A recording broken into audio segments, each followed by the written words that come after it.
And welcome to Paisa live. हमारे साथ आज एक बहुत स्पेशल गेस्ट मौजूद है, mister Pankaj Gupta, who is the MD and CEO of Primerica life insurance. Sir, first of all welcome to our show. Thank you, Chahat. It's great to be here with you today. Thank you sir. Sir, हमने देखा कि हाल फिलहाल में GST council ने insurance sector को एक सौगात दी है, दिवाली का गिफ्ट दिया है। बेसिकली प्रीमियम पे से जीएसटी रिमूव ही कर दिया, थोड़ा बहुत कट भी नहीं करा, कंप्लीट हटा दिया गया है, कुछ इंश्योरेंस पे, कुछ तरह की लाइफ इंश्योरेंस पे। तो आपका आउटलुक क्या है इस खबर पे? देखिए चाहत, सरकार ने ये माना है कि insurance, life insurance and health insurance एक आम नागरिक की ज़रूरत है। जिस तरह से सरकार ने खाद्य पदार्थों पर ज़ीरो जीएसटी रखा है, उसी तरह का महत्व लाइफ और हेल्थ इंश्योरेंस को दिया है। तो ये एक बहुत ही, मैं कहूँगा, ऐसा कदम है जिससे हमारे देश में, जो आपने बोला, जो इंश्योरेंस की कम पेनिट्रेशन की प्रॉब्लम है, उसको एड्रेस करने में बहुत मदद मिलेगी। इंश्योरेंस प्रोडक्ट्स की अफोर्डेबिलिटी इससे बढ़ेगी। ये सीधा 18% की कमी जो होगी जैसे टर्म इंश्योरेंस के प्रोडक्ट में, वो बहुत ज़्यादा लोगों को एनकरेज करेगी कि अभी तक अगर उन्होंने इस बारे में नहीं सोचा है तो वो अब दोबारा सोचें और वो प्रोडक्ट खरीदें। इससे और जब डिमांड बढ़ेगी तो जो कंपनियां हैं उनके पास भी एक एनकरेजमेंट आएगा कि वो नया तरीके के इनोवेटिव प्रोडक्ट्स को लाएं, तरह तरह के कस्टमर सेगमेंट्स को, जो पहले शायद इतने अट्रैक्टिव सेगमेंट ना रहे हों, उनको लिए भी प्रोडक्ट्स बनाएं। तो कुल मिलाकर इससे मुझे लगता है कि सेक्टर का विस्तार और तेज होगा और अंडर इंश्योरेंस की हमारी जो समस्या है उसमें काफ़ी तरह से निवारण का एक रास्ता मिलेगा। सर, अब ऐसे में ज़रूरी ये भी है कि जो कंपनीज हैं वो बेनिफिट एंड कंज्यूमर को, एंड कस्टमर को भी पास ऑन करें। कहीं ऐसा ना हो कि जीएसटी पे तो हट गया है प्रीमियम पे से, लेकिन अभी भी प्रीमियम सेम है। So we also have to make sure of that कि हाँ, ये ट्रांसपेरेंसी मेंटेन रहे और एंड कंज्यूमर को फायदा हो। So as a company yourself, like how do you ensure that? देखिए चाहत, सरकार ने ये बहुत ही साफ तरीके से हम सबको कहा है और तरह तरह से कम्युनिकेट किया है कि ये जो पूरा टैक्स का बेनिफिट है वो एंड कस्टमर को ही जाना चाहिए। और पूरी इंडस्ट्री, मैं कहूँगा, इसके लिए प्रतिबद्ध है कि जो बेनिफिट्स हैं वो पूरे के पूरे कस्टमर को मिलें। आपने कई कंपनियों के इस रेफरेंस में एडवर्टीजमेंट्स भी देखे होंगे कि जो भी बेनिफिट्स हैं वो पूरे के पूरे हम कस्टमर्स को ही पास ऑन करेंगे। तो मुझे लगता है कि आप देखेंगे कुछ समय में इंडस्ट्री फोकस करेगी कि किस तरह से इससे हम मार्केट को एक्सपेंड करें, ज़्यादा से ज़्यादा कस्टमर्स के पास पहुँचें, rather than using this as an opportunity to enhance our margins. तो क्या लगता है, कुछ एस्टिमेट्स क्या बताते हैं कि इससे एक जनरल लाइफ इंश्योरेंस का प्रीमियम कितना प्रतिशत या कितना परसेंट तक कम हो सकता है? देखिए, जो टर्म इंश्योरेंस प्रोडक्ट हैं वो उसमें सीधे के सीधे 18% का जो जीएसटी था वो अब नहीं होगा, तो लगभग उतनी ही मात्रा का प्रीमियम कम हो जाएगा। तो जैसे मान लीजिए पहले किसी का प्रीमियम 10,000 रुपये प्लस 1800 टैक्स 11,800 बनता था, तो अब उसकी जगह सिर्फ 10,000 का ही उसको प्रीमियम बनेगा और उससे उनका काफ़ी फ़ायदा होगा और उनकी अफोर्डेबिलिटी बढ़ेगी। सिर्फ लाइफ इंश्योरेंस पे तो नहीं, और भी तरह के इंश्योरेंस के ऊपर सरकार ने जीएसटी हटाए।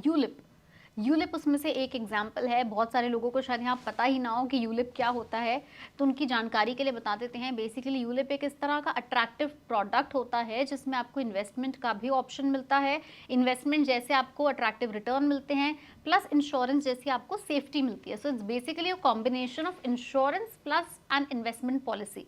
उसके ऊपर भी जीएसटी जो है प्रीमियम पे हटा दिया।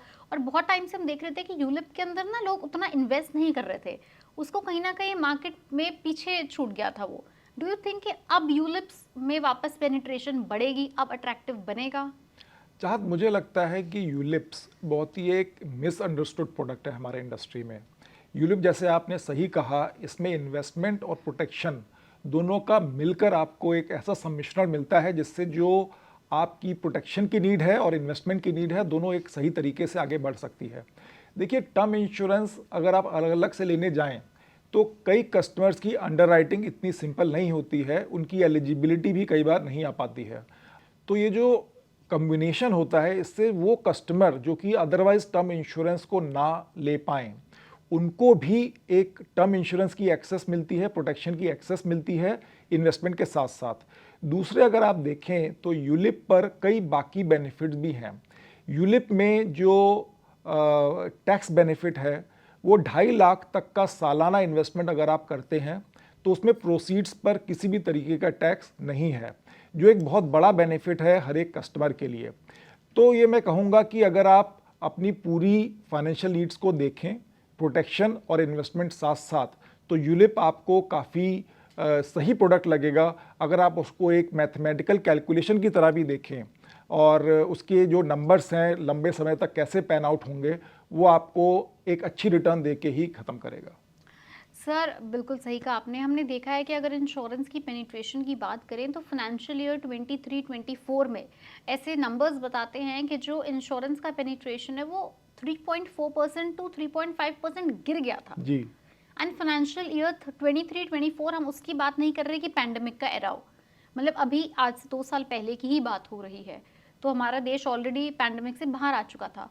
तो ऐसा क्या चैलेंज है जो इंश्योरेंस का पेनिट्रेशन बढ़ने की बजाय और कम हो रहा है?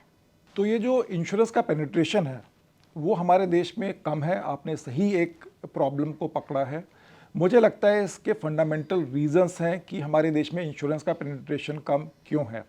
अगर आप देखें तो हमारे देश में जो फाइनेंशियल अवेयरनेस है, फाइनेंशियल लिटरेसी है, इंश्योरेंस की जो ज़रूरत है कस्टमर को, उसके बारे में जानकारी भी मैं कहूँगा जिस स्तर तक होनी चाहिए लोगों को, वो नहीं है। इसके साथ साथ हमारे देश में जो इंश्योरेंस का सेलिंग प्रोसेस है, चाहे वो एजेंट्स हो, चाहे वो बैंकिंग के जो कर्मचारी हैं वो हो, वो सबका जो टर्नओवर है या एट्रिशन रेट है वो बहुत ही तेज है। उस वजह से जिस तरीके की नॉलेज एक होनी चाहिए कस्टमर को एक्सप्लेन करने के लिए प्रोडक्ट के बारे में, और कस्टमर को नॉलेज होनी चाहिए वो प्रोडक्ट को सही से समझने के लिए, वो मैं कहूँगा वो एक मैचिंग करना बहुत ज़रूरी है, जिससे लोग समझें फाइनेंशियल लिटरेसी के ज़रिए कि जो इंश्योरेंस प्रोडक्ट है वो उनकी लाइफ में क्या रोल प्ले करता है। एक इंश्योरेंस आपको ऐसे समय में बचाता है एक डिफ़िकल्टी से जो आपका सबसे कठिन समय हो सकता है। उस बारे में हम में से कोई शायद सोचना पसंद नहीं करता, लेकिन अगर आप देखें तो किसी न किसी तरह की प्रॉब्लम आने की संभावना हम सबकी ज़िंदगी में रहती है। वो एक financial knowledge, financial literacy, financial awareness insurance के बारे में, साथ साथ जो सेलर्स हैं, चाहे वो एजेंट्स हैं, चाहे वो बैंकिंग के कर्मचारी हैं, उनकी नॉलेज लेवल और उसका मैचिंग, मैं कहूँगा अगर वो सब हम कर पाएँ तो हमारे देश में जो इंश्योरेंस की पेनिट्रेशन है आज वो कहीं आगे जा सकती है। आप खुद ब खुद एक कंपनी के एमडी हैं, सीईओ हैं एंड लाइफ इंश्योरेंस से जुड़ी आपको ऑलमोस्ट हर डीप नॉलेज है जो हमारे व्यूअर्स के पास अवेलेबल नहीं है। अगर आप किसी को गाइड करना चाहें कि लाइफ इंश्योरेंस की वो 3 चीज़ें आप हमेशा ध्यान में रखें before taking a life insurance, जो शायद लोग स्किप कर जाते हैं बेसिक, तो वो क्या होनी चाहिए बेसिक 3 चीज़ें? चाहत मैं ये कहूँगा कि कोई भी फाइनेंशियल प्रोडक्ट इंक्लूडिंग इंश्योरेंस जब आप लें तो सबसे पहले ये देखें कि आपकी फाइनेंशियल नीड्स क्या हैं, आपकी फाइनेंशियल सिचुएशन क्या है। For example, the need for insurance is going to be different for someone who has responsibilities, who has dependents, who may not have created a big corpus of net worth for himself, versus somebody else who may be a single just starting out, who may probably have been lucky in his investments, who has already created a corpus. तो सबसे पहले अपनी आप financial needs को समझें, अपने dependents की need को समझें। ये इस पर भी निर्भर करता है कि आपकी जो कोर इनकम स्ट्रीम है उसकी क्या प्रेडिक्टेबिलिटी है। जैसे मान लीजिए आप किसी ऐसी नौकरी में है जिसमें आपकी जो मंथली आय है वो बहुत ही प्रेडिक्टेबल है। कुछ दूसरे लोग होते हैं जिनकी जो इनकम स्ट्रीम है वो उतनी प्रेडिक्टेबल नहीं होती, तो ये इस पर भी डिपेंड करता है।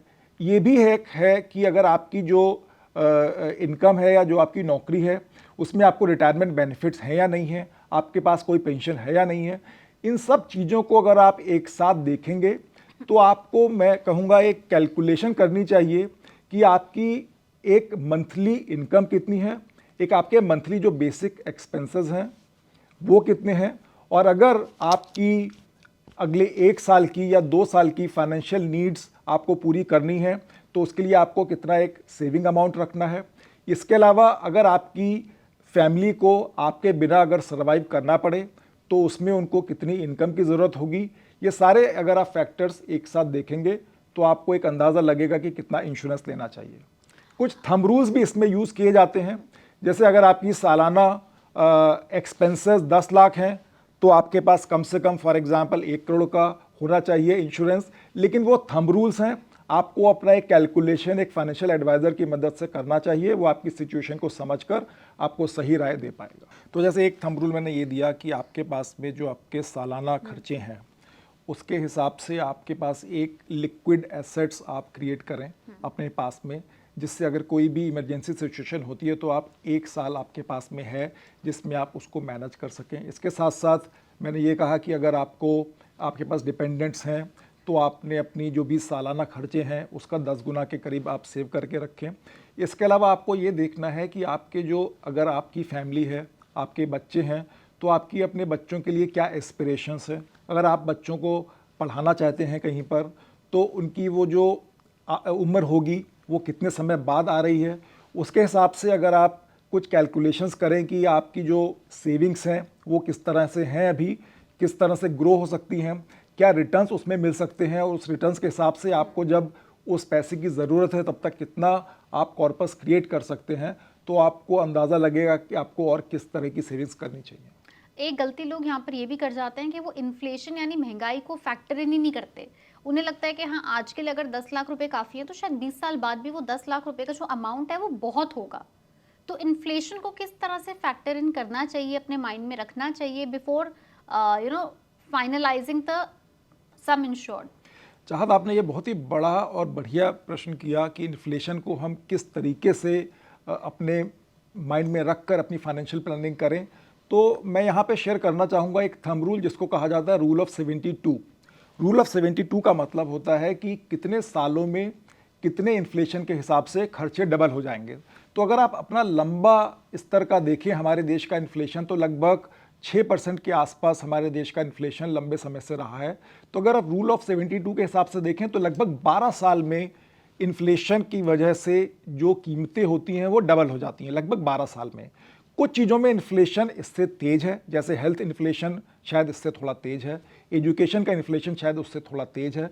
तो अगर आप अपना एक थंब रूल बनाएं कि 10 साल बाद अगर मुझे कुछ पैसे चाहिए तो आज जो भी मुझे मात्रा में पैसे चाहिए उसे डबल मात्रा में चाहे होंगे। तो अगर आप इस थंब रूल को यूज़ करके अपनी फाइनेंशियल प्लानिंग करेंगे तो जो आपका अमाउंट आप टारगेट करेंगे वो शायद मोर और लेस एक्यूरेट तक पहुँच पाएगा। एक और आंकड़े भी हैं, वो ये कहते हैं कि इंडिया में ऑलमोस्ट अप्रॉक्सीमेटली 50% जो इंश्योरेंस पॉलिसी, इन्वेस्टमेंट पॉलिसी हैं वो कभी मेच्योरिटी तक पहुंच ही नहीं पाती हैं। वो बीच में टूट जाती हैं, लोगों को इमरजेंसी हो जाती है, लोगों को फाइनेंशियल क्राइसिस हो जाता है, वो उसको आगे कंटिन्यू ही नहीं कर पाते। ऐसे में क्या कंपनीज़ को इस तरह के ऑफर्स देने चाहिए, क्या इस तरह के ऑप्शंस अवेलेबल कराने चाहिए कि मान लो अगर आपके पास 1 साल आप पैसा नहीं है, आप नहीं दे पा रहे हो, आपका स्किप हो गया, तो कोई बात नहीं, आपकी पॉलिसी चलती रहेगी या फिर आप उसे बाद में रिवाइव कर पाएंगे। बिकॉज एक बार शुरू की हुई पॉलिसी 10 या 11 साल बाद बीच में रह जाए तो इट्स वेरी सैड। चाहत, आपने बिल्कुल सही बात कही। ये इस बारे में मैं कहूँगा इसमें 2-3 मुद्दे हैं जिसका हमें ध्यान रखना चाहिए। एक तो सबसे पहली बात जो मैंने बोली फाइनेंशियल लिटरेसी या फाइनेंशियल अवेयरनेस की। जब आप एक इंश्योरेंस शुरुआत करते हैं सर, इसमें कोई फिगर है कि मतलब कितने % रह जाती हैं या कौन से वाली, आप वो फिगर भी बता दें। देखिए, अगर आप फिगर्स पे जाएं तो इंडस्ट्री लेवल पर 5 साल बाद लगभग आधी पॉलिसीज़ ही लाइव रह जाती हैं। अगर आप वही टाइम पीरियड 10 साल तक बढ़ा दें तो शायद 10% पॉलिसीज़ भी लाइव नहीं रहती। तो इस वजह से जो कस्टमर्स हैं, जिस वजह से वो प्रोडक्ट लेते हैं, उस प्रोडक्ट का पूरा फ़ायदा मैं कहूँगा काफ़ी समय तक नहीं उठा पाते हैं। इसके लिए 2-3 चीज़ों की ज़रूरत है। एक तो फाइनेंशियल लिटरेसी, हर एक कस्टमर को ये समझना कि जो प्रोडक्ट उसने ख़रीदा है वो किस वजह से ख़रीदा है, वो उसकी लाइफ में क्या रोल प्ले करता है, जिससे वो एक मैं कहूँगा डिसिप्लिन तरीके से अपनी पॉलिसी को कंटिन्यू कर पाएँ। अगर वो एक डिसिप्लिन तरीके से अपने पॉलिसी को कंटिन्यू करेंगे तो लाइफ इंश्योरेंस एक बहुत ही लॉन्ग टर्म सॉल्यूशन है फाइनेंशियल नीड्स का। हमारे पास तरह तरह के अवसर होते हैं जब हम अपने खर्चे को शायद बढ़ा सकते हैं, और उस वजह से काफ़ी लोग एक डिसिप्लिन तरीके से अपनी लाइफ में सेविंग्स नहीं कर पाते। इंश्योरेंस एक वो प्रोडक्ट है जिसमें लंबे समय तक आप अगर एक डिसिप्लिन तरीके से सेव करेंगे तो आपकी ज़रूरत के वक्त आपके पास पैसा हाथ में होगा। और इस वजह से चाहत जो आपने बात कही कि क्या कंपनियां भी कुछ सपोर्ट कर सकती हैं, तो मैं कहूँगा बिल्कुल कंपनियां तरह तरह के रिवाइवल प्लान्स लाती हैं, तरह तरह से कस्टमर्स के कम्युनिकेट करती हैं कि उन्होंने क्या प्रोडक्ट लिया है, उस प्रोडक्ट के क्या बेनिफिट्स हैं, अगर वो प्रोडक्ट को वो कंटिन्यू करते हैं तो उनको क्या बेनिफिट्स मिलेंगे, अगर वो प्रोडक्ट को बीच में ही छोड़ देते हैं तो उसके क्या नुकसान है। इस तरह के काफ़ी मैं कहूँगा साइंटिफिक कम्युनिकेशन मॉडल्स भी कई कंपनियों ने तैयार किए हैं। और काफ़ी स्तर तक अगर एक कस्टमर एक पॉलिसी को सरेंडर करने के लिए किसी इंश्योरेंस कंपनी को संपर्क करता है तो काफ़ी समय में इंश्योरेंस कंपनी की जो टीम है उनको प्रोडक्ट के बेनिफिट्स बता के ये कन्विंस भी कर पाती है कि कृपया अपनी पॉलिसी को कंटिन्यू करें। और उसके लिए अगर किसी तरीके की फ्लेक्सिबिलिटी भी चाहिए होती है तो काफ़ी बार कंपनियां वो भी दे पाती हैं। सर अच्छा, आप हमारे व्यूअर्स को ये भी बताइए कि उनके माइंड में ना ये भी बहुत ज़्यादा कन्फ्यूजन रहती है कि चलो ठीक है, हमने एक टर्म इंश्योरेंस ले लिया तो बहुत है, अब टर्म इंश्योरेंस ले लिया तो फिर शायद हेल्थ इंश्योरेंस लेने की ज़रूरत नहीं है, यूलिप लेने की ज़रूरत नहीं है। तो क्या आपको अपने जीवन के साथ साथ अपनी फैमिली को प्रोटेक्ट करने के लिए you need a bunch of different different types of insurance so that her cheese protected रहे, या सिर्फ एक टर्म इंश्योरेंस लेना भी काफ़ी है? चाहत बिल्कुल आपने सही कहा। हमारे जो मैंने शुरुआत में ही बात करी कि एक फाइनेंशियल अवेयरनेस अगर आपको है अपनी ज़िंदगी में कि आपको क्या क्या फाइनेंशियल नीड्स आने वाली हैं, आपकी क्या क्या अपने जीवन से एस्पिरेशंस हैं, आपकी फैमिली की क्या क्या एस्पिरेशंस है, अगर आप उन सब चीज़ों को एक साथ रखेंगे तो आपको कई बार वो जवाब मिलेगा कि आपको क्या क्या प्रोडक्ट्स लेनी चाहिए। जैसे चाहत आपने सही कहा, एक टर्म इंश्योरेंस शायद शुरुआत की ज़रूरत है क्योंकि आप सबसे पहले अपनी फैमिली को प्रोटेक्ट करना चाहते हैं कि अगर कोई अनफॉर्चुनेट सिचुएशन भी फैमिली में आए तो भी फैमिली के पास जो एक बेसिक सपोर्ट सिस्टम होना चाहिए वो कंटिन्यू कर पाए। लेकिन इसके साथ साथ आप ये भी अगर देखें कि हमारे देश में तरह तरह की लाइफस्टाइल डिजीज़ेस भी बढ़ रही हैं, तरह तरह के नए ट्रीटमेंट्स भी आ रहे हैं जिनकी वजह से चीज़ें एक्सपेंसिव हो रही हैं, लेकिन हेल्थ सॉल्यूशंस काफ़ी बेहतर पहले से अवेलेबल हैं। तो अगर आप एक अच्छे तरीके से ट्रीटमेंट कराना चाहते हैं तो उसकी कॉस्ट या इन्फ्लेशन भी बढ़ रहा है, और उसको अगर आपको मैनेज करना है तो आपको हेल्थ इंश्योरेंस भी एक ज़रूर कंसिडर करना चाहिए। और अगर आपने हेल्थ इंश्योरेंस अपना कंसिडर किया तो जब आपकी एक कठिन वक्त होगा, जबकि एक हेल्थ सिचुएशन ऑलरेडी बहुत ही स्ट्रेसफुल एक्सपीरियंस होता है, तो उसके साथ साथ आपकी फाइनेंशियल डिफ़िकल्टीज़ उतनी ना बढ़ें तो आपको काफ़ी सपोर्ट रहेगा। इसके साथ साथ फैमिली की एस्पिरेशंस के लिए आपको जो सेविंग्स करनी है उसके लिए इन्वेस्टमेंट प्रोडक्ट्स भी आपको साथ साथ कंसिडर करने हैं, और उसमें तरह तरह के सॉल्यूशन इंश्योरेंस प्रोडक्ट्स के पास में भी हैं। For example life insurance products में एक नॉन पार्टिसिपेटिंग प्रोडक्ट्स बोलते हैं जो कि लंबे समय तक आपको एक फिक्स इनकम या फिक्स इनफ्लोज के बारे में आपको गारंटी देते हैं। अगर आप देखें हमारे देश में इंटरेस्ट रेट्स काफ़ी फ्लक्चुएट किए हैं, और उस सिचुएशन में काफ़ी सारे कस्टमर्स की ये इच्छा होती है कि हमें ये पता होना चाहिए कि हमें कब क्या मिलेगा जिससे हम अपनी फाइनेंशियल प्लानिंग उस हिसाब से कर सकें। तो नॉन पार्टिसिपेटिंग प्रोडक्ट्स उस संदर्भ में बहुत ही हेल्पफुल रहते हैं कस्टमर्स के लिए। तो जैसे आपने सही कहा कि तरह तरह के इंश्योरेंस प्रोडक्ट्स तरह तरह की फाइनेंशियल नीड्स को मीट करते हैं। एक कस्टमर के लिए अपनी फाइनेंशियल अवेयरनेस को बढ़ाना, अपनी फाइनेंशियल नीड्स को समझना, उसके हिसाब से सही प्रोडक्ट सही एडवाइज़र के जरिए लेना उनकी फाइनेंशियल लाइफ को काफ़ी सक्सेसफुल बना सकता है।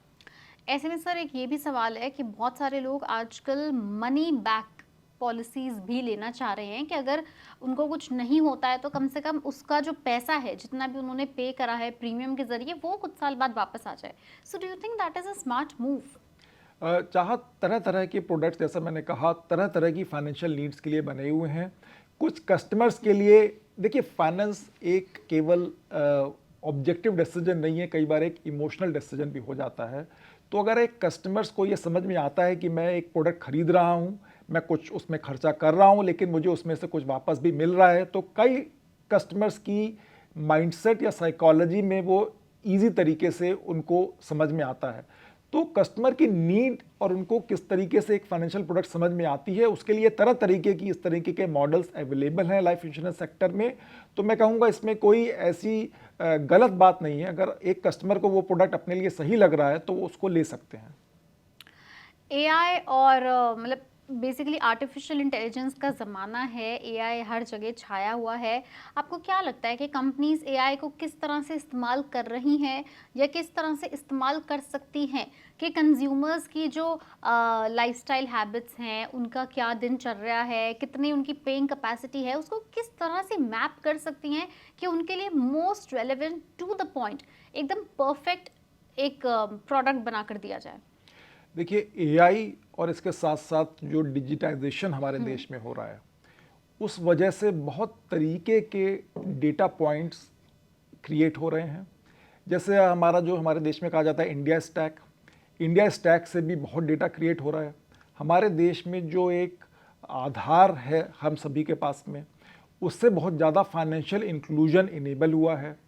एआई के बारे में आपने कहा, एआई की वजह से कंपनीज़ के पास में एक नया तरीका है अपने कस्टमर से इंगेज करने का।